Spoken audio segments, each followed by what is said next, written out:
Video like जरूर कर लीजिए और ऐसे वीडियो लगातार फ्री में पाने के लिए चैनल को तुरंत सब्सक्राइब कर लीजिए और बेल आइकन को जरूर टैप कर लीजिए ताकि आगे भी सारे वीडियो आपको मिलते रहे। यूट्यूब में फॉलो करते हैं तो प्लीज ये वाला फ्री टेलीग्राम चैनल जरूर ज्वाइन कर लीजिएगा। सारे नोटिफिकेशन सारे अपडेट यहीं पे आते हैं, ध्यान रखिए। नमस्कार साथियों, स्वागत है आप सभी का स्टडी फॉर सिविल सर्विसेज में।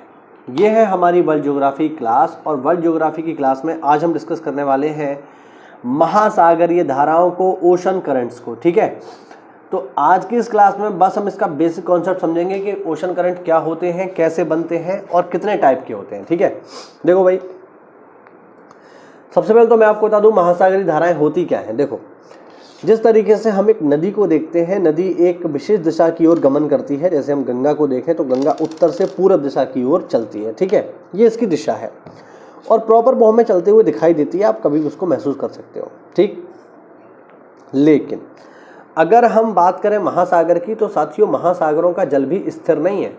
वो हमें दिखता जरूर स्थिर है लेकिन वह स्थिर नहीं है, वह भी गति करता है। और महासागरों के पानी की होने वाली जो गति होती है, इसी को हम कहते हैं महासागरीय धाराएं। ठीक है, हालांकि वो आपको डायरेक्टली चलता हुआ दिखाई नहीं देगा, लेकिन हाँ, वो गति करता है। और महासागरों के जल द्वारा की जाने वाली इसी गति को हम नाम देते हैं महासागरीय धाराएं, इंग्लिश में बोलते हैं ओशन करंट। अब ओशन करंट साथियों जो है, सबसे पहला सवाल उठता है बनती क्यों है। ठीक है, अगर हम ये देखें कि एक सेकंड, अगर हम ये देखें कि आखिरकार महासागरीय धाराएं क्यों बन रही हैं, एक सेकंड रुकिएगा।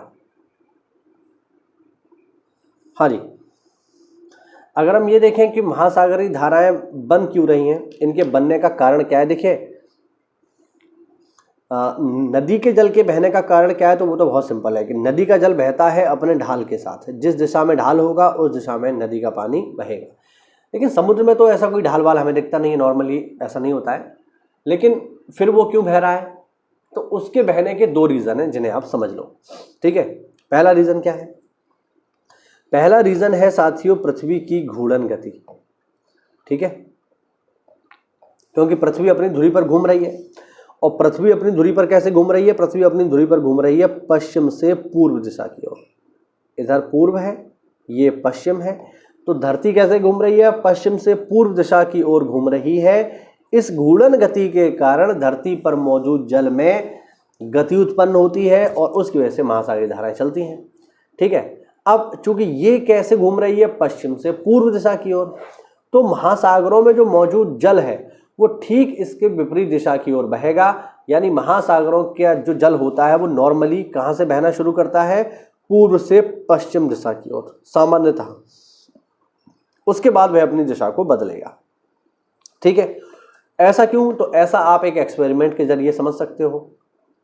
जैसे आप अपने घर में एक बाल्टी में पानी भरो और उस पानी की बाल्टी के हैंडल को पकड़ के आप हैंडल को घुमाओ, तो आप ये देखेंगे कि आप जिस दिशा में हैंडल घुमा रहे हो, मान लो आप इस दिशा में घुमा रहे हो हैंडल, तो पानी में आपको कुछ लहरें दिखाई देंगी और वो लहरें ठीक उस दिशा के विपरीत होंगी जिधर आप उस हैंडल को घुमा रहे हो।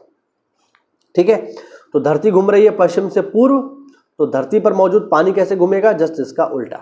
ठीक है, पहला रीजन आपको समझ में आया कि धरती की घूर्णन गति की वजह से धरती पर उत्पन्न होती हैं महासागरीय धाराएं। दूसरा रीजन क्या है साथियों, दूसरा रीजन है टेम्परेचर यानी तापमान।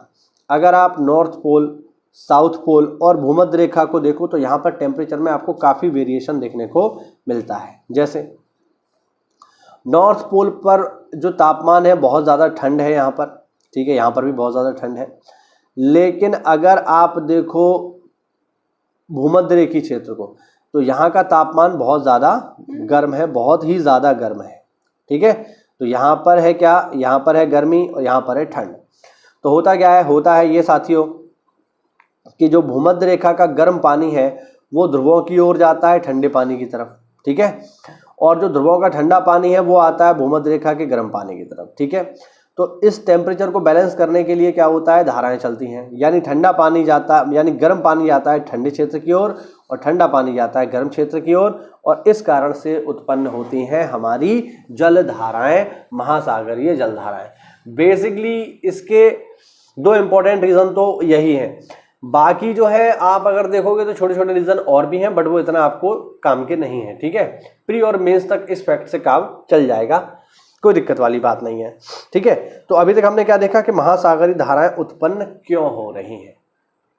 अब हम देखेंगे महासागरीय धाराओं के उत्पन्न होने की वजह से महासागरीय धाराएं कितने प्रकार की होती हैं।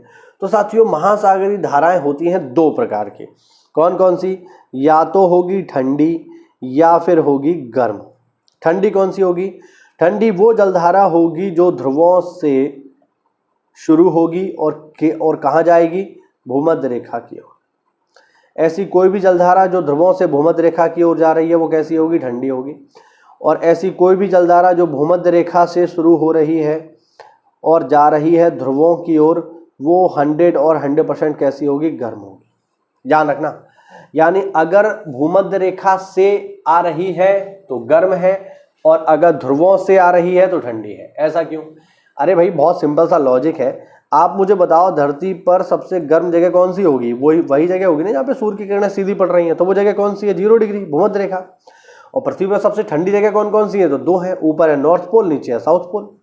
ठीक है, तो ध्यान रखना, अगर कोई चीज 0 डिग्री से आपके पास आ रही है तो गर्म इलाके से आ रही है ना, तो वो भी तो गर्म होगी। और अगर कोई चीज आपके पास ध्रुव से आ रही है तो ध्रुव ठंडा है भाई, तो वो चीज भी ठंडी होगी।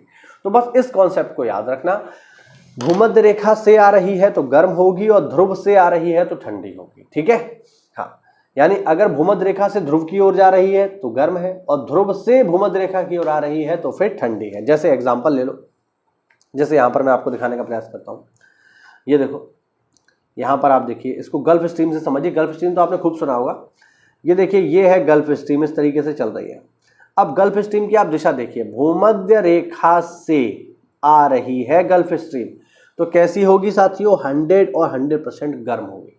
इसीलिए गल्फ स्ट्रीम को हम क्या बोलते हैं? यूरोप का कंबल, क्योंकि गर्म है ना।